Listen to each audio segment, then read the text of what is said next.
I love you, Jesus Christ.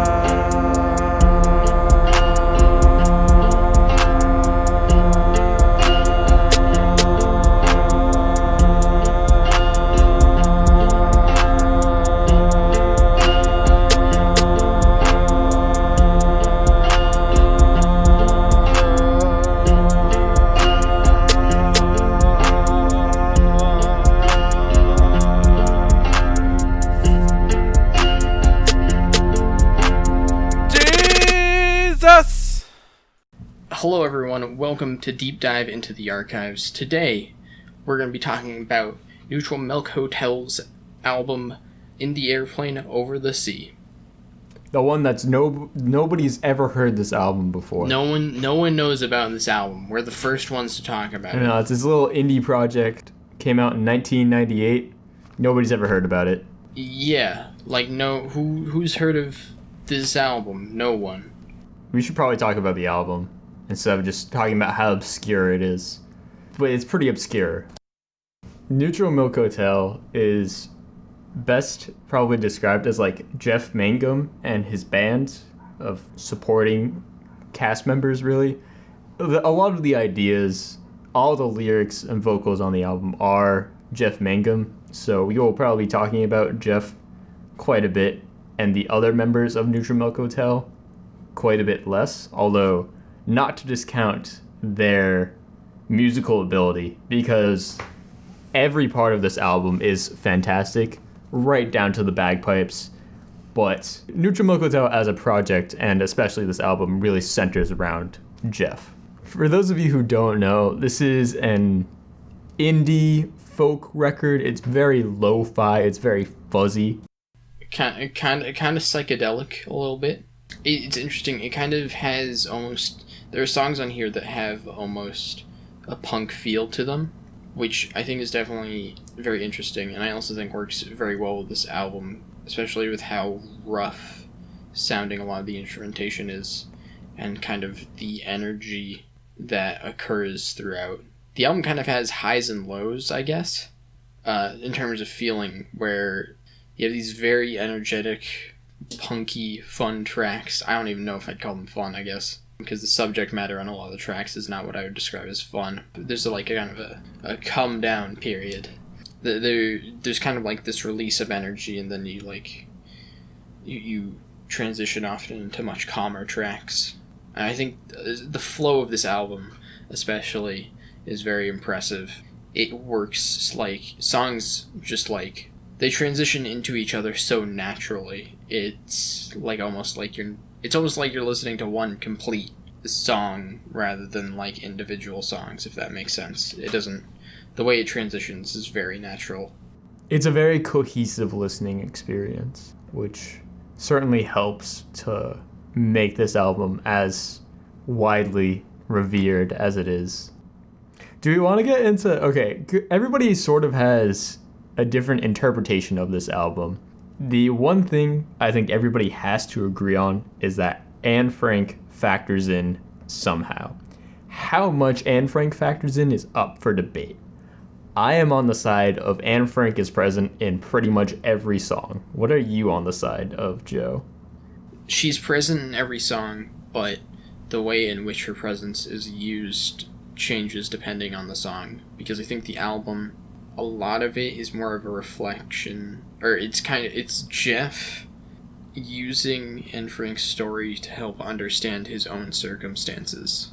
Yeah, I definitely agree with that. There's a lot of tales or vignettes of Jeff's life, and he usually connects these vignettes to the Diary of Anne Frank, or Anne Frank's death in some cases, somehow. Drawing all these parallels, there's a lot of metaphor, and there's a lot to sort of unpack here.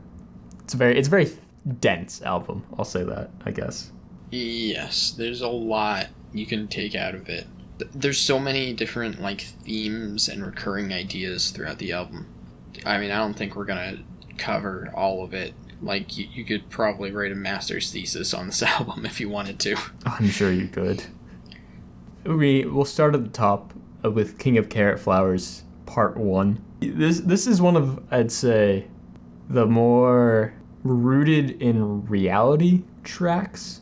It's essentially, it's sort of just setting the scene, and it brings up a lot of the themes that will appear later on in this album. Stuff like sex and relationships are very present throughout the album, brings that up. And also incest. You can argue that incest appears more on this album. I think it's kind of contained to this track, although I understand where it could be in other places. Also, like death and alcoholism isn't like a theme, but being depressed or regretting your decisions in life is most definitely a theme, I'd say. You can argue that this is about his own upbringing, or it's about Anne Frank's upbringing. Although Anne Frank's upbringing wasn't, I don't believe she was in an abusive household. I don't know, I guess definitely the way that everything is put is very interesting. I feel like he's still, at this point, using Anne Frank's story. He's using Anne Frank's story to help understand his own upbringing, if that makes sense. It just the way everything is told is like super depressing, I guess. This album starts out quite low. He sets the scene of the abusive household. There are specks of little happiness here and there you could argue happiness with the sex and sexuality, but the mood that's intended, I guess it's a bit ambiguous, I'd say, at the start. I want to mention the instrumentals on this track are fantastic. There's, I think, an accordion, that comes in that is really fantastic, and the song has just a very interesting energy to it, I guess. It feels surprisingly, I wouldn't say it's upbeat, but it's surprisingly energetic, I guess, for the subject matter of growing up in an abusive household. And it's definitely, the way that it contrasts, I think, is very interesting. For the most part, just like the sound of this album is incredible, and a lot of the tracks have this sometimes offbeat sort of energy, especially when they bring in the bagpipes and accordion and stuff like that, to complement the guitars.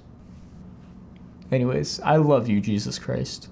I love you, Jesus Christ, I love you. Yes, I do. Is that it? That's the line? Yep, that's the next line. And Jeff has explicitly stated in interviews that this isn't like about Christianity or anything about that. How I choose to interpret this is more, he loves something that he doesn't understand, that he only knows about through a book. Jesus, you know about Jesus through the Bible, and none of us can ever really understand Jesus. None of us were there when he was alive. Depending upon your interpretation, he's still alive, but, we all know what I mean. And the same thing is happening with Anne Frank. In a way, Anne Frank is Jesus. He can't ever really know Anne Frank. She died long before he was alive, and he only knows about her through the book. And in a way, she is reincarnated in her diary. Yeah, that's what I wanted to bring up, is how this feeds into this recurring theme of reincarnation throughout the album, and how essentially you can live on through books and art and stuff like that.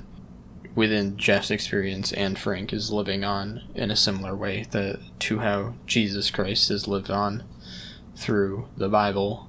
And yes, Jeff does love Anne Frank. And also apparently Jesus Christ. Jesus is a metaphor, Joe. No, but he says it in the song. Okay, then we transition into part 3 of The King of Carrot Flowers, which is still part of this song, but it's a different... This one is a bit more abstract, definitely. I'll start off with the sound, because the sound of this track, the way... The opening with King of Carrot Flowers Part 2 is very slow. It's pretty much just guitar and Jeff's vocals, which make for a very powerful contrast. And then you move into Part 3 and has this burst of energy that comes with that transition. And the track is very fast-paced at that point, which contrasts with part 2, which was very much slower. And it's really interesting to hear. It definitely makes The King of Carrot Flowers Part 2 and 3, the package together. They complement each other very nicely. Yeah, it definitely has this like burst of like punky energy on part 3.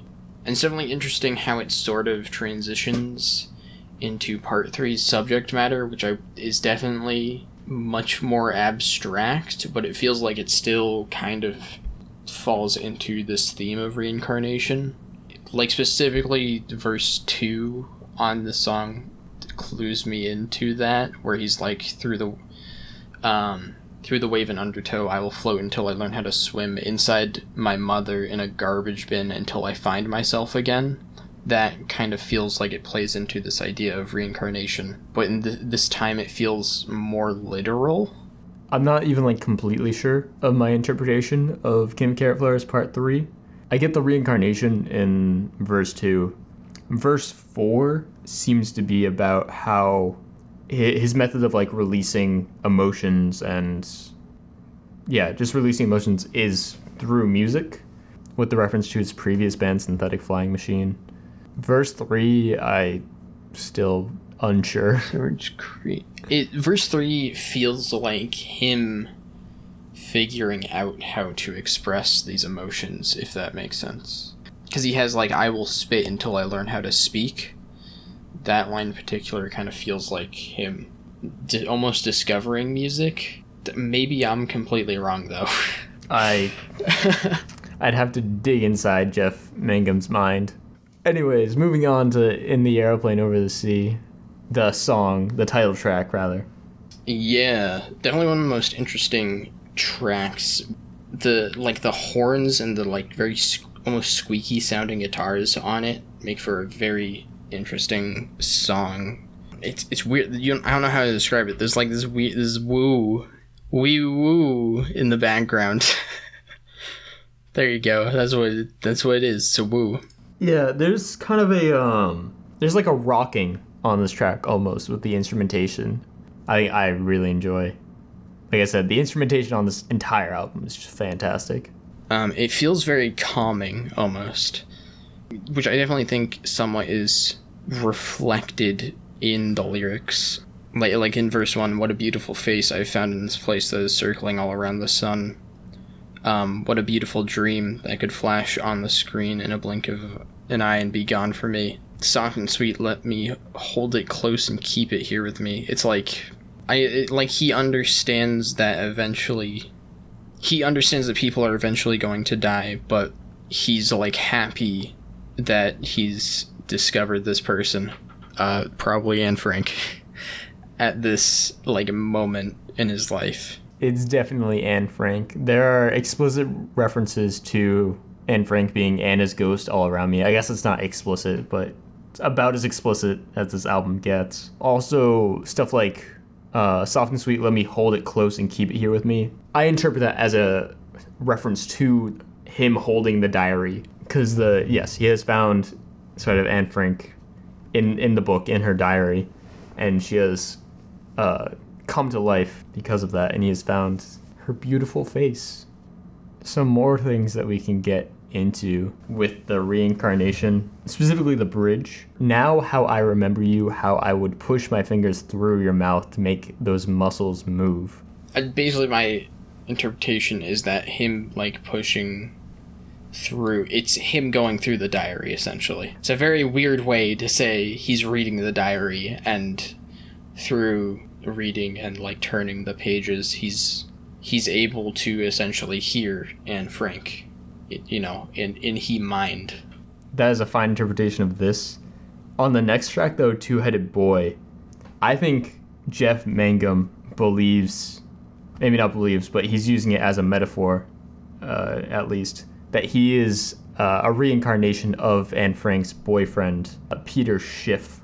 I believe Two-Headed Boy is a self-referential track. Jeff Mangum himself is the two-headed boy, with one of his heads being Jeff Mangum and the other head being Peter Schiff. He's talking to the two-headed boy, who is very much with Anne Frank in hiding. Although Peter Schiff wasn't with Anne Frank in hiding, it's weird. This album is weird. Okay, so are you saying that the put my fingers through your mouth to No, make I definitely that... I do get the whole interpretation with the book, but I think you can interpret it as him being with Anne Frank, or his past life being with Anne Frank. With that, we can get into Two-Headed Boy, which I have to say, Jeff's vocals on this track are like very animated sounding, very distinct, and are really interesting. The range that Jeff goes through on Two-Headed Boy, and actually honestly most of this album, is pretty impressive. There's a lot of songs that are like very hard to sing on this record, just because of how large of a range Jeff's vocals have, and I think that is shown very well in Two-Headed Boy. Yeah, definitely. I think Two-Headed Boy is especially a standout of his vocal performance, though. The vocals on this track are just so strong, and they're paired with, it's just also Jeff playing the guitar. This is like a one-man song. It's a very powerful moment, I'd say, on the album. I love the chorus on this track because it feels very, like, it's very depressing and very, like, vulnerable feeling. There's definitely this feeling of, like, violation almost on the chorus. When he goes, like, we will take off our clothes and they'll be placing fingers through the notches in your spine. It feels very, like... invasive. Yeah, invasive, basically. And then it's like, and when all is breaking, everything that you could keep inside, now your eyes ain't moving, now they just lay there in their climb. I mean, personally, I interpret that as Anne Frank dying at that point, or at least she has gotten to a point, like, mentally, where she is, like, she's there, you know? Yeah, I agree with you. I think the placing fingers in the notches, through the notches in your spine, is reference to her being captured by the Nazis and then subsequently killed by the Nazis. Honestly, yeah, there's a lot going on in this song as well. You could be here and talk for a long time about it. This track does a good job of showing where Jeff sort of is mentally about a lot of these situations. He's feeling trapped and hopeless in a lot of ways, which comes through on the lyrics on this song. But there's these moments of peace and happiness, like when they're dancing. Then again, his lover is, and Frank is always, not always, but is dead at the same time, and that sort of just keeps coming back. You can tell that Anne Frank's diary had a huge effect on Jeff, and really left an impression. Transitioning after Two-Headed Boy, we get the track The Fool, which is almost purely instrumental. There's like carryover from Two-Headed Boy with some of the vocals, but it just transitions into these really rich horns that just sound very dour and dejected, that are really fantastic. I think they feel like a great like closer to Two-Headed Boy with its pretty depressing subject matter, and the way it transitions is so smooth. It just, I think, works fantastically. It really allows you to wallow in the feelings that you get from Two-Headed Boy. There's a couple interpretations of like what the instrumental is supposed to evoke, I'd say. First off, the Fool itself is a reference to the tarot card, the Fool Arcana, which appears in a couple places throughout the album. Who is exactly the Fool? I think there's also a couple interpretations to that. I think the most straightforward one is Jeff himself. As for what the sound is, I'm still divided between whether it's supposed to be a marching band sort of sound, as in the military marching band. This would be backed up by the album art, the lady with the drum on her head, and also if you have the actual vinyl, the back cover shows soldiers marching. However, I also want to bring up, this is how I first interpreted, is that it's a funeral march, given the subject matter of Two-Headed Boy and the kind of somber attitude that this track seems to have. Yeah, definitely. That's definitely my first thought, is that it feels like a funeral march. It definitely is very reminiscent of that depressing sound, I guess. This album gets pretty depressing if you try and really look into it. So, be warned. Afterwards, after The Fool, we have Holland 1945, which, is this a pick-me-up? I don't know if it is a pick-me-up, because it's sonically, it has these super distorted guitars that feel kind of punky, kind of.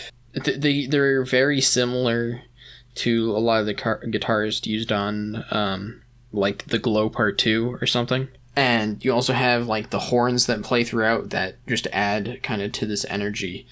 But at the same time, the lyrics, it's basically a retelling of Anne Frank dying. Yeah, this track is probably the most directly related to Anne Frank. Holland 1945 being the place and time she died. I'd say I do think this track is a bit more upbeat, very much with the instrumentation, which is again fantastic. But I think this is sort of the start of Jeff coming to terms with her death. He wants life. It starts out, the only girl I've ever loved was born with roses in her eyes, blah blah, and later on the track ends with, they'd rather see their faces filled with flies, all when I'd want to keep white roses in their eyes. Jeff wants the characters, specifically Anne Frank, to be alive. He wants the life in them. However, the world, Anne Frank is famous in part because she died, because her face is filled with flies, as he says, and that is what the world wants, which is contradictory with what Jeff wants. Jeff, however, does sort of see some hope in reincarnation. Specifically on this track, Anne Frank is reincarnated as a little boy in Spain, playing pianos filled with flames, which is honestly one of the more interesting, I think probably maybe the most interesting 2 lines in the entire album, because I still not 100% sure what to make of it. I don't really, I guess, have necessarily an interpretation unless this plays into the idea of reincarnation again. It most definitely does play into the idea of reincarnation, but there's details in there that I think I still don't quite know what they mean. I think this could also partially be about humans destruction of themselves, specifically bombings and stuff like that. Semen time. Semen stains the mountaintops. Next track is Communist Daughter. So Communist Daughter is a pretty interesting track. It has a very it's a come down in terms of energy from the previous track. There's definitely this background noise throughout as the guitar goes, and Jeff's very low energy vocals are playing. I think contributes a lot to the feeling of this song. It might just be horns that are made the volumes put super low on them or something. And you do have horns towards the back that are actually loud. I think they work very well with this track, as it kind of, this is an interesting one because I think this one's somewhat up to interpretation. But to me, this is kind of about I guess almost perversion of things, if that makes sense. It's the destruction of something that is seemingly innocent, I guess. My interpretation of the song is that it's about sort of sexuality and sexual exploration. I interpret the wanting something warm and moving as the communist daughter, which you can argue is Anne Frank. Although I actually don't think this track is about Anne Frank. Well, okay, I think this track relates to Anne Frank in that sexual and sexual freedom theme. However, I don't think that the communist daughter is a metaphor. Well, I guess it is a metaphor for Anne Frank. Okay, Anyways. Okay, well, because you have, like, this recurring visual theme of semen stains the mountaintop.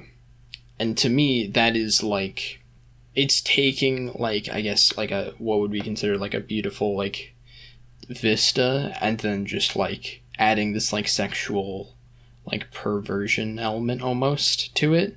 It's a very weird way to describe snow.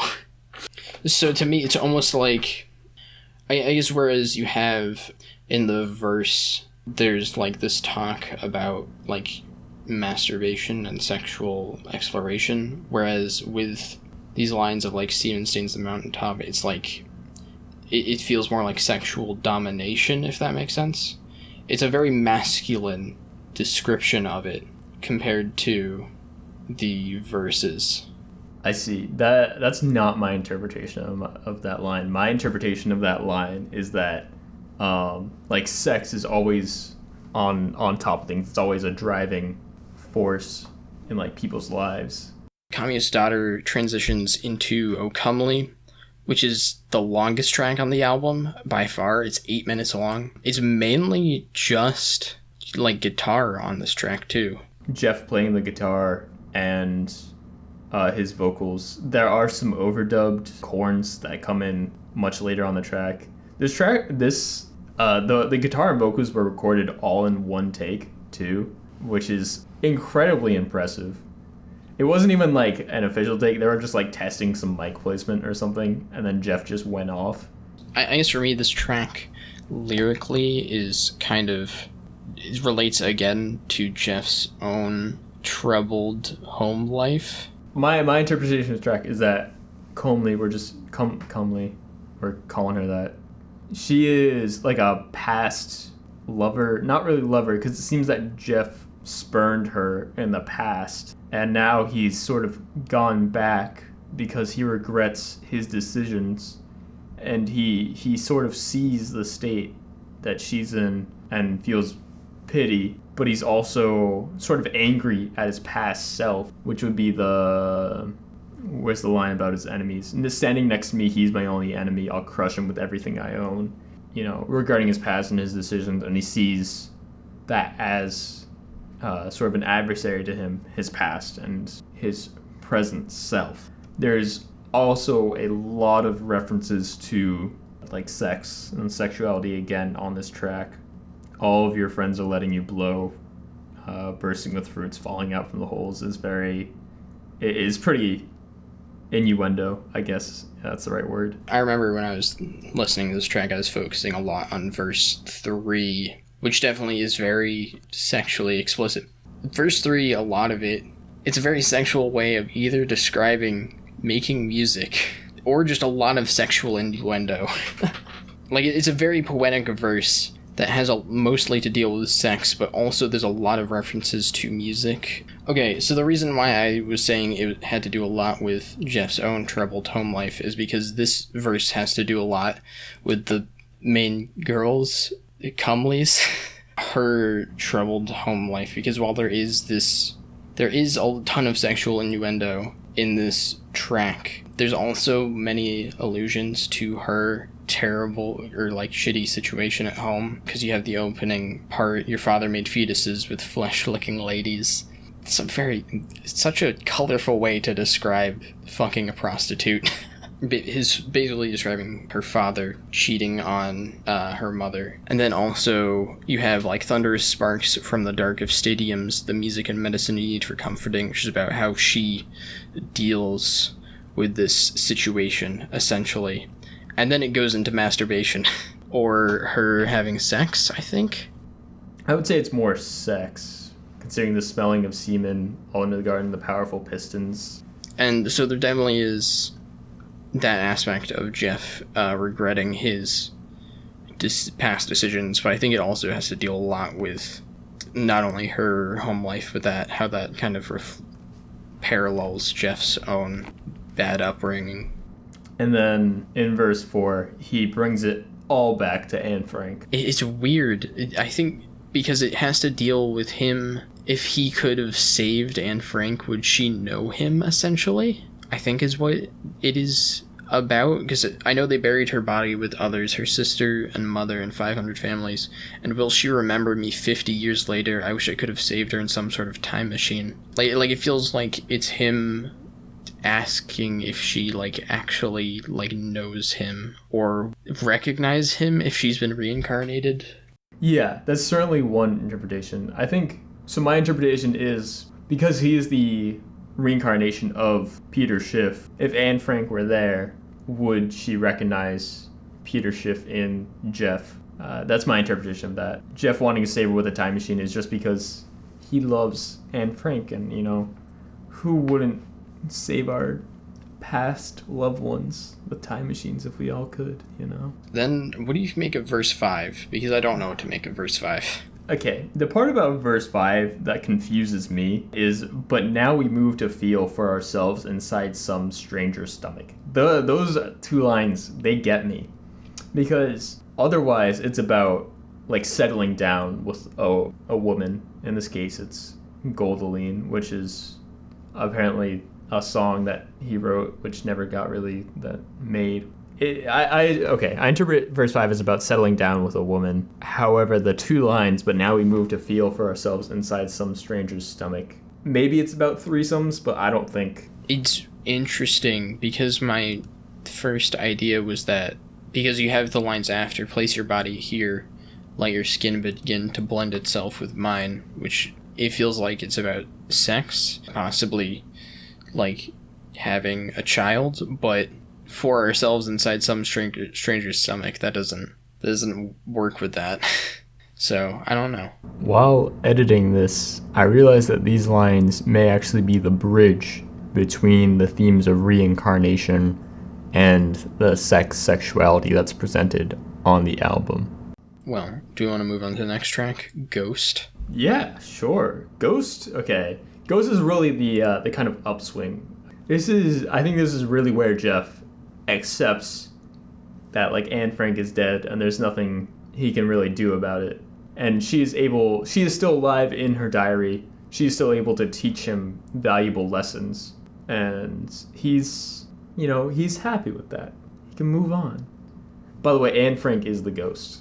He has basically accepted what has happened to her. I think verse 2 also is very interesting in this song. And one day in New York, baby, a girl fell from the sky, from the top of the burning apartment building 14 stories high. And when her spirit left her body, how it split the sun. I know that she will live forever, and go on and on and on. And it's him basically becoming, or accepting the idea of reincarnation and being at peace with, I guess, death in general. Because he realizes that death is not the end. And then after Ghost, we transition into Untitled, which is a pretty rowdy, again, punky, I use the word, track. Sorry, on Ghost, to get some ghostly sounds, they use a theremin, which is the best instrument, just saying. Yeah, Untitled is purely instrumental, and it's a very punky track. You got the bagpipes. There's also an organ in here, I think. There's an organ in a couple places throughout the album. It feels most present here, I guess, with the guitars that are the guitars in this track are louder than they've been on any other track on the album. It's definitely a very interesting track. I love the sound of it. Really fantastic. It feels almost like a celebration or a victory. It's a very triumphant sounding song, which really fits the tone, considering Jeff has come to terms with a lot of the things troubling him. And then we finally transition into the final track, Two-Headed Boy Part 2. Oh god, this is another very dense track. Yes, it is. I want to say that I love the guitar, and Jeff's vocals have so much emotion running through them on this track. It's hard to describe his voice, but it's very depressing in an accepting kind of way. There's a couple things about this track that really make it stand out for me. This track, it kind of combines everything that we've heard up to this point on the album. It's a very cathartic ending to the album, I'd say, which is It just works so incredibly well. It really solidifies the themes of like accepting death and accepting your past, accepting all these things that really are kind of out of your control, and coming to terms with them and just living. Really sweet way to end. The track just works insanely well, as the outro especially, I think, works really well. You have this, which is basically two-headed boy, she is all you could need. She will feed you tomatoes and radio wires and retire to the sheets safe and clean, but don't hate her when she gets up to leave, which I think is like him, or it's mainly him accepting that he can't like do anything about it, or about what happened to Anne Frank. And to me, it's like when it says, but don't hate her when she gets up to leave, it's kind of like, don't. It's him finishing the diary, essentially. It's like, don't be upset when she's gone. And similarly, Jeff has seemingly like almost moved on or become acceptant. He's accepted what has happened, which is why at the very end you hear him get up. Yeah, he puts his guitar down and gets up and leaves. One is just really creative, the way that works into the themes and the lyrics. I don't know. It's a really cool way to end the album, I'd say. So yeah, overall, this record is easily one of the most unique, interesting, and just like there's so much to dive into in this record that's like it's hard to cover it all. I feel like we've only scraped the surface of what you can get out of it. The sound especially, we didn't focus too much on the sound of the record, but it's, in terms of sound, I don't think I've heard anything that even comes close to sounding like this album. It's so unique, the combination of these distorted guitars, acoustic guitar, and then like horns, bagpipes, and organs, and everything just comes together in this like very like perfect package almost, and all of these themes of reincarnation and accepting death and coming to terms with things like abuse. It's just a fantastic project, and like I don't think I can give this anything other than a 10. It's a 10 out of 10 record. If you've never heard anything like this before, it can definitely be a bit odd on a first listen. For me, I remember when I first listened to it, I was like, wow, this album is fantastic. It sounds great. The lyricism is great. And it was like, my first listen, I was like, yeah, this is a 10. This has that 10 energy. However, like diving into this album the way we did, and as you said, we've barely scratched the surface. There is so much here, so much to love too. But it's made me like appreciate this album even more, and it's easily one of my favorite albums of all time. Maybe, top 5 albums ever. It's insane. Definitely listen to this album, or if you have listened to this album and you didn't like it your first time around, give it another shot. I would highly recommend it. Yeah, 10 out of 10. Definitely. I do want to mention that this album is a little bit abrasive in some ways, especially, I know a lot of people listening to it for the first time. Jeff's vocals might be a bit off-putting, but like give it a few listens, because I almost guarantee it will grow on you as you listen to it. Yeah, I don't know, there's something about it. It's so unique, but like his voice is like, it's very specific, and it works perfectly in this album. Yeah, also, if you hate bagpipes, I know we've said there are bagpipes in multiple places throughout the record, please still give it a try. Hey everyone, if you enjoyed this review of In the Airplane Over the Sea, please give it a like, consider subscribing to the channel. We have several other deep dive into the archive episodes, or you can also check out our album swap series. And yeah, have a wonderful day.